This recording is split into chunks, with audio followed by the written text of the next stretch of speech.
Hello awesome viewers, how are you all? Welcome back to another video. Guys, in this video we are going to discuss how to create a repository. Okay, as soon as you launch your github.com, click on this icon, click on your repositories. So repositories will not be there. Then click on new. So you are creating a new repository. You can give any name as I'll give tutorials.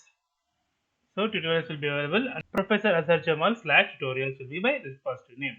So let me click as this is public repository. So license, we can add a license if you want, we can add a template if you want.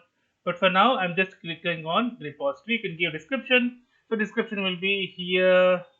You can find all as a techno coder codes. Or if you're having the code. Okay, click on create repository.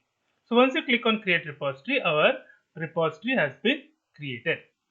Hope you like the video, guys. If you like the video, please click on like. If you're new viewer, please click on subscribe. Till then, guys, take care. Have a great day. Bye bye.